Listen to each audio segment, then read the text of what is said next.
મહત્વપૂર્ણ સમાચાર કોંગ્રેસમાંથી વધુ એક ધારાસભ્ય રાજીનામું આપશે। જામનગર ગ્રામ્યના કોંગ્રેસના ધારાસભ્ય રાજીનામું આપશે। વલ્લભ ધારવિયા રાજીનામું આપવા માટે પહોંચ્યા છે। મહત્વપૂર્ણ સમાચાર ભાજપમાં જોડાઈ શકે છે વલ્લભ ધારવિયા। આપણે જણાવી દઈએ જામનગર ગ્રામ્ય બેઠકથી તેઓ ધારાસભ્ય છે। કોંગ્રેસમાંથી તેઓ ભારતીય જનતા પાર્ટી સાથે જોડાશે। संवाददाता हीतल पारेख हमारी साथ जोड़ा चुका है। हीतल, વધુ એક કોંગ્રેસના ધારાસભ્ય ભારતીય જનતા પાર્ટી સાથે જોડાવા જઈ રહ્યા છે। જામનગર ગ્રામ્યના કોંગ્રેસી ધારાસભ્ય ભારતીય જનતા પાર્ટી સાથે આવી રહ્યા છે। શું વધુ વિગતો?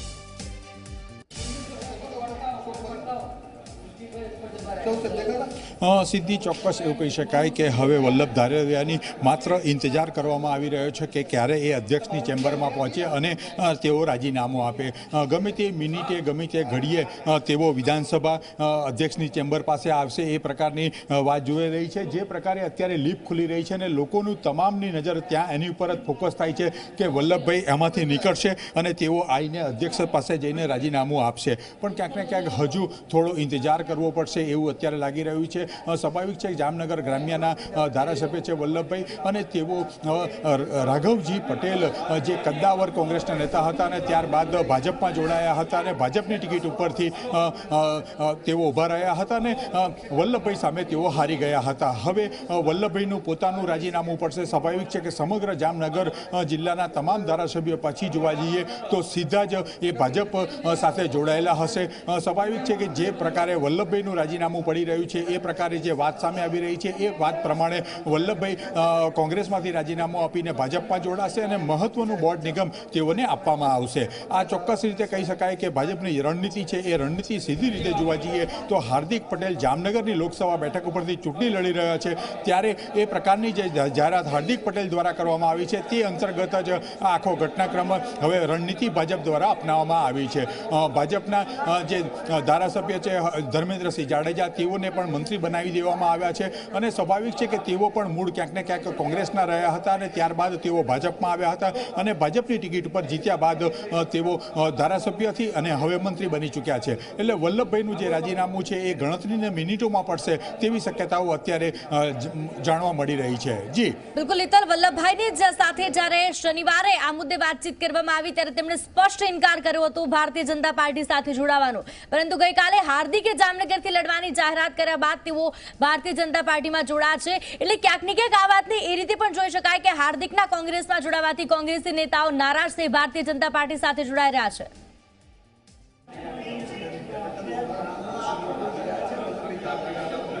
જી ચોક્કસ એવું કહી શકાય કે જે પ્રકારે હાર્દિક પટેલનું પાટીદાર આંદોલન હતું અને આ પાટીદાર આંદોલનના પરિપ્રેક્ષમાં જોવા જઈએ તો જે સ્થિતિ ઊભી થઈ હતી એ સ્થિતિના પરિપ્રેક્ષમાં સીધી રીતે ક્યાંક ને ક્યાંક હવે સ્થાનિક કોંગ્રેસીઓનો પણ એક રોષ જોવા મળ્યો છે અને એ રોષના કારણે જ હવે ધારાસભ્યો રાજીનામા આપવા સુધીની વાત કરી રહ્યા છે। ચોક્કસ વલ્લભભાઈ ગમે તે મિનિટે વિધાનસભામાં આવશે અને અધ્યક્ષ પણ અત્યારે તેમની ચેમ્બરમાં બેઠા છે। સ્વાભાવિક છે કે તેઓ રાજીનામાની અગાઉની જે શક્યતાઓ છે વલ્લભભાઈએ અધ્યક્ષ સાથે વાત કરી છે અને એના જ આધારે તેઓ અત્યારે પણ ચેમ્બરમાં આવીને બેઠા છે। એટલે વલ્લભભાઈ આવતાની સાથે રાજીનામું પડશે અને જે લોકસભાનો ચૂંટણી જંગ છે જેમાં જામનગર બેઠક ઉપર હાર્દિક ચૂંટણી લડવાનો છે તે મહત્વપૂર્ણ માનવામાં આવી રહ્યો છે। એટલે હું ક્યાંક ને ક્યાંક કહેવા જઈએ તો ભાજપ માટે જામનગરની લોકસભા બેઠક એ સૌથી મોટી પ્રતિષ્ઠાની બેઠક બનશે અને હાર્દિક જે પ્રકારે જામનગર બેઠક ઉપર ચૂંટણી લડશે ત્યારે ભાજપ તમામ પ્રયત્નો તેને પરાસ્ત કરવા માટેના કરશે અને ભાજપ પણ જામનગર બેઠક ઉપર હાર્દિકની સામે એક મજબૂત ઉમેદવાર ઊભો રાખશે તેવી શક્યતાઓ જોવામાં આવી રહી છે। જી બિલકુલ, વલ્લભ ધારવિયાની વાત કરવામાં આવે તો ખાસ કરીને હિતલ તેમને ભારતીય જનતા પાર્ટી સાથે જોડાવા બાદ કારણ કે મંત્રીમંડળનું વિસ્તરણ થઈ ચૂક્યું છે, આચારસંહિતા છે એટલે તેમને કોઈ પદ આપવામાં આવે તેવી કોઈ જ શક્યતાઓ નથી, તો કયા કારણો હોઈ શકે ભારતીય જનતા પાર્ટી સાથે જોડાવાના?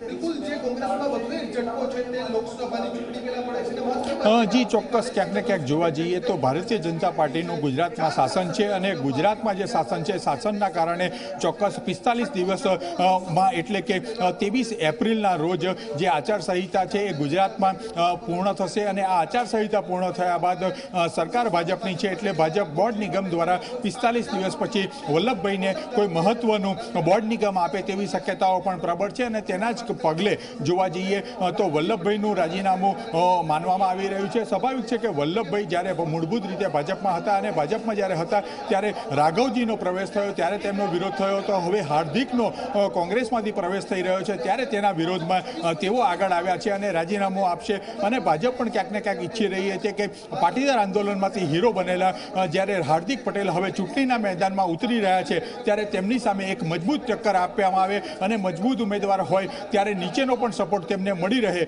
એ પ્રકારની રણનીતિ ભાજપ દ્વારા અત્યારે અપનાવવામાં આવી છે.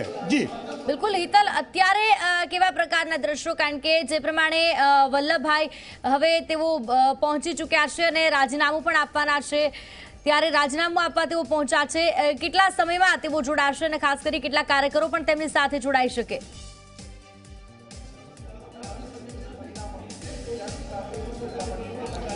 જી અત્યારની વાત કરીએ તો અત્યારે હજુ વલ્લભભાઈ વિધાનસભાના સેકન્ડ ફ્લોર ઉપર સુધી આવ્યા નથી. સ્વાભાવિક છે કે વિધાનસભાના સેકન્ડ ફ્લોર પર વિધાનસભાના અધ્યક્ષ રાજેન્દ્ર ત્રિવેદીની ઓફિસ છે ત્યાં એમને જઈને સીધી રીતે રાજીનામું આપવું પડે અને સ્વાભાવિક છે કે કોઈ પણ જાતના ભય વગર તેઓ રાજીનામું આપે છે તે પ્રકારની વાત તેઓએ અધ્યક્ષ સાથે કરવી પડે અને અધ્યક્ષ ત્યારબાદ રાજીનામું સ્વીકારીને એની ઉપર એમની સહી છે વેરીફાઈ કરે છે અને સહી વેરીફાઈ થયા બાદ સીધા જ વિધાનસભાના સચિવ છે ડીએમ પટેલ તેમને એ રાજીનામું સુપ્રત કરે છે અને એ સુપ્રત કર્યા બાદ રાજીનામાનો સ્વીકાર કરીને એક ગેજેટમાં પ્રસિદ્ધ કરવામાં આવે છે કે આ વિધાનસભાની બેઠક ખાલી પડી છે અને તેની જાણ ચૂંટણી પંચને પણ કરવામાં આવે છે. એટલે આ પ્રક્રિયા આખી જે વિધાનસભાની પ્રણાલી પ્રમાણેની પ્રક્રિયા છે એ કરવામાં આવે છે. પણ અત્યારે તો જોવા જઈએ કે વલ્લભભાઈ વિધાનસભા પહોંચે અને અધ્યક્ષ પાસે જઈને રાજીનામું આપે એ મહત્વનું છે. હજુ સુધી વલ્લભભાઈ અહીંયા પહોંચ્યા નથી. જી હિતલ, જ્યાં સુધી વલ્લભભાઈની વાત છે, તેમને રાઘવજીભાઈ કે જેમણે આરસી ફળદુ જેવા પ્રતિસ્પર્ધીને હરાવ્યા હોય તે રાઘવજીભાઈને પણ 6800 મતથી વલ્લભભાઈ હરાવ્યા હતા. એટલે જામનગર ગ્રામ્ય પર તેમની જે પકડ અને ખાસ કરી સતવારા સમાજથી આવે છે તે જોઈ શકાય છે. હવે જ્યારે તેઓ ભારતીય જનતા પાર્ટી સાથે છે, રાજકીય રીતે શું ફાયદો ભાજપને, શું નુકસાન કોંગ્રેસને?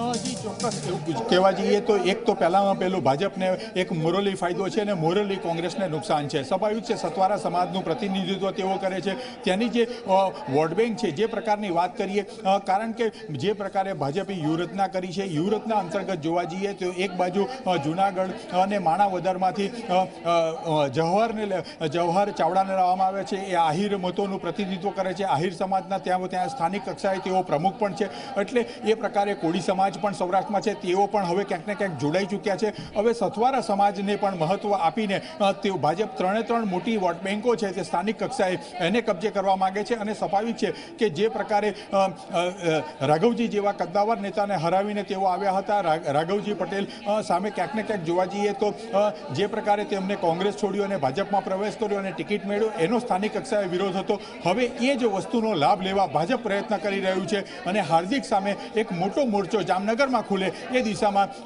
જે ભાજપનું રાજકારણ છે એ થઈ રહ્યું છે. જ્યાં સુધી કોંગ્રેસનો સવાલ છે, કોંગ્રેસને તો એક પછી એક રાજીનામા પડે છે.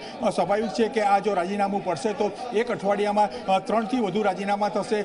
સાથે તલાલા બેઠક ઉપરથી ભગવાનભાઈ જે પ્રકારે સસ્પેન્ડ થયા એટલે 4 ધારાસભ્યોનું સીધું નુકસાન કોંગ્રેસને સહન કરવું પડશે. એટલે એક મોરલી થશે, મોરલી નુકસાન છે. સાથે સાથે કોંગ્રેસનો કાર્યકર પણ માનતો થયો છે કે જ્યારે પાર્ટી ધારાસભ્યોને સાચવી શકતી નથી તો એ રાજ્યનો વહીવટ કેવી રીતે સંભાળી શકશે? આમ પ્રજામાં પણ આ એક પ્રશ્ન ઊભો થયો છે. એટલે એ ભાજપને સીધો ફાયદો છે અને કોંગ્રેસને એ જ મોટું નુકસાન છે. જી હિતલ, જોડાયેલા રહેજો મારી સાથે. એક મહત્વપૂર્ણ સમાચાર, કોંગ્રેસની વધુ એક વિકેટ પડી છે. માર્ચના પ્રથમ 10 દિવસ કોંગ્રેસ માટે ખૂબ જ ભારે રહ્યા છે, કારણ કે ફાગણ મહિનો ભાજપને ફળ્યો છે. વધુ એક ધારાસભ્ય કોંગ્રેસમાંથી રાજીનામું આપવા જઈ રહ્યા છે. જવાહર ચાવડા માણાવદરથી જોડાયા, ત્યારબાદ પરસોત્તમ સાબરિયા ભારતીય જનતા પાર્ટી સાથે જોડાયા, હવે વલ્લભભાઈ પણ ભારતીય જનતા પાર્ટી સાથે જોડાવા જઈ રહ્યા છે. એક તરફ આવતીકાલે કોંગ્રેસ વર્કિંગ કમિટીની બેઠક છે. કોંગ્રેસના દિગ્ગજો ગુજરાત આવી રહ્યા છે. કોંગ્રેસ જનસંકલ્પ રેલી કરી રહ્યું છે અને પોતાની શક્તિ બતાવવાની કોશિશ કરી રહ્યું છે. અને તે જ સમયે જે ગુજરાતમાં કોંગ્રેસની વર્કિંગ કમિટીની બેઠક યોજાવા જઈ રહી છે, તે જ ગુજરાતના ધારાસભ્યો કોંગ્રેસનો સાથ છોડી રહ્યા છે. એટલે ખૂબ જ મહત્વપૂર્ણ બાબત અહીંયા બની રહે છે આ બધો જ ઘટનાક્રમ ત્યારે કે જ્યારે કોંગ્રેસ પોતાની વર્કિંગ કમિટીની બેઠક યોજવા માટે જઈ રહ્યું છે અને આ દિવસો તેના માટે ભારે પડી રહ્યા છે. એક બાદ એક ધારાસભ્યો ભારતીય જનતા પાર્ટીની સાથે જઈ રહ્યા છે. હિતલ પરીખ અમારી સાથે જોડાયેલા છે. હિતલ, એક તરફ કોંગ્રેસના કદાવર નેતાઓ આજે ગુજરાત આવવાનું શરૂઆત થઈ જશે, કારણ કે આવતીકાલે તેમની વર્કિંગ કમિટીની બેઠક પણ છે. અડાલજમાં જનસંકલ્પ રેલી પણ કરવાના છે અને એક માહોલ ઉભો કરવા માંગે છે કોંગ્રેસ, અને બીજી તરફ એક બાદ એક નેતાઓ ભારતીય જનતા પાર્ટી સાથે જોડાઈ રહ્યા છે.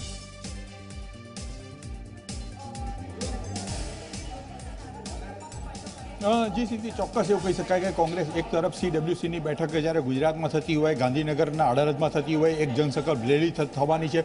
કોંગ્રેસના તમામ દિગ્ગજ નેતાઓ આ રેલીમાં હાજર રહેવાના છે. રાહુલ ગાંધી છે, સોનિયા ગાંધી છે, પ્રિયંકા ગાંધી છે, તમામ હાજર રહેવાના છે.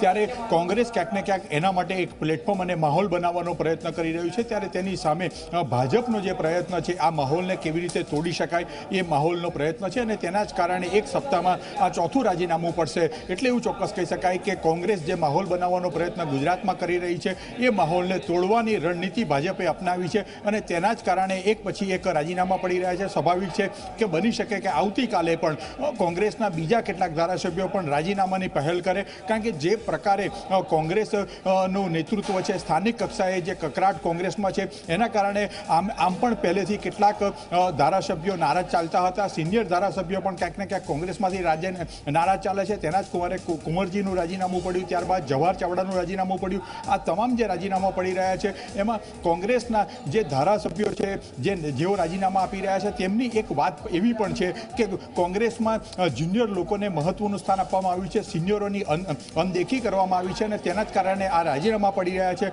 પણ ક્યાંક ને ક્યાંક જોવા જઈએ તો આ રાજીનામું પડી શકે તેવો માહોલ પણ ક્યાંક ને ક્યાંક ભાજપ ઊભો કરવામાં ભાજપ સફળ રહી છે અને તેના જ કારણે આજે રાજીનામા પડી રહ્યા છે. જી બિલકુલ, જ્યાં સુધી અત્યાર સુધી કોંગ્રેસમાંથી ભાજપમાં ગયેલ ધારાસભ્યોની વાત છે તો તે જામનગરથી વલ્લભભાઈની વાત હોય કે જસદણથી કુંવરજીભાઈ બાવળિયાની વાત હોય, માણાવદરથી વાત હોય કે પછી હળવદના ધારાસભ્યની વાત, પરસોત્તમ સાબરિયાની વાત હોય, આ તમામ બેઠકો એવી છે હિતલ, ખાસ કરી સૌરાષ્ટ્ર વિસ્તાર કે જ્યાં કોંગ્રેસે પ્રભુત્વ વિધાનસભામાં બતાવ્યું હતું. એટલે હવે લોકસભા માટે આ વિસ્તારોને કવર કરવા ભાજપ માટે કેટલા મહત્વપૂર્ણ છે અને એટલા જ માટે હવે ભાજપે લોકસભા માટે આજે કવાયત હાથ ધરી છે.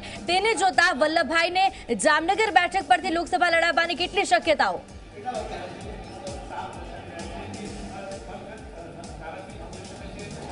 જી ચોક્કસ અત્યારના તબક્કે જોવા જઈએ તો રાજકારણમાં શક્યતાઓનો પાઠ સતત ખુલ્લો રહે છે. સ્વાભાવિક છે પણ જામનગરમાં વલ્લભભાઈ કરતાં મહત્વનું માથું જો જોવા જઈએ તો હાર્દિક પટેલ પોતે કોંગ્રેસના ઉમેદવાર છે. એટલે છેલ્લી ઘડી સુધી ભાજપ સસ્પેન્સ રાખીને અહીંયા પણ એક એવો નેતાને ઊભો રાખવાનો પ્રયત્ન કરશે કે જે સીધી રીતે યંગ લીડર હોય, હાર્દિકને સીધી રીતે ફાઇટ આપી શકે. સાથે જોવા જઈએ તો હાર્દિક જે ચહેરો છે એ આંદોલનમાંથી ઊભો થયેલો ચહેરો છે, પાટીદાર આંદોલનમાંથી ઊભો થયેલો ચહેરો છે. એટલે ક્યાંક ને ક્યાંક સીધી રીતે એવો જ ચહેરો હાર્દિક સામે આવશે અથવા એવી સેલિબ્રિટી હાર્દિક સામે આવશે કે જેના કારણે કોંગ્રેસ પણ એક મુશ્કેલી કોંગ્રેસની વધી શકે. ચોક્કસ હવે આવતીકાલે જ્યારે હાર્દિક પટેલ સત્તાવાર જોડાઈ જાય છે, હાર્દિક સામે એક કાયદાકીય ગૂંચ પણ છે. એ ગૂંચ જો ઉકેલાશે તો જ હાર્દિક ઉમેદવારી કરી શકશે. એ પ્રકારની જે વાતો ક્રમ છે. એટલે પહેલાં તો આ ગૂંચ ઉકેલાય છે કે નહીં એ જોવાનું છે અને ઉકેલાશે, હાર્દિક આવશે તો ભાજપમાંથી પણ એવો જ આંદોલન માંથી અથવા એક લોક પ્રતિનિધિત્વ ચહેરો છે એ ભાજપ એમના તરફથી ઉતારશે. ચોક્કસ ભાજપ અત્યારે લોકસભા બેઠક ઉપર જે ઉમેદવારી થવાની છે એનું સસ્પેન્સ બનાવી રાખશે, એવું રણનીતિના પાઠરૂપે બનશે. એટલે ક્યાંક ને ક્યાંક જોવા જઈએ તો વલ્લભભાઈનો જે સીધો ઉપયોગ છે એ 2019ની લોકસભા ચૂંટણીમાં તો કરવામાં આવશે પણ સાથે સાથે એનું વળતર જે છે એ પણ કદાચ 45 દિવસની આચારસંહિતા પૂર્ણ થયા બાદ વલ્લભભાઈને મળશે એવું માની શકાય. જી બિલકુલ હિતલ, આપની પાસેથી તમામ અપડેટ મેળવતા રહીશું. તે પહેલા એક મહત્વપૂર્ણ સમાચાર ઉપર કરીએ નજર. સૌરાષ્ટ્રમાં કોંગ્રેસના 3 કદાવર નેતાને ભારતીય જનતા પાર્ટીએ પોતાની સાથે લીધા છે. કોંગ્રેસ પોતાનું ડેમેજ કંટ્રોલ કરવામાં રહી ગઈ અને ભારતીય જનતા પાર્ટી તેમના ધારાસભ્યોને લઈ ગઈ. વલ્લભ ધારવિયા વિશે વાત કરવામાં આવે તો સતવારા સમાજમાંથી વલ્લભ ધારવિયા આવ્યા છે અને તેઓ અત્યારે જામનગર ગ્રામ્ય કોંગ્રેસના ધારાસભ્ય છે.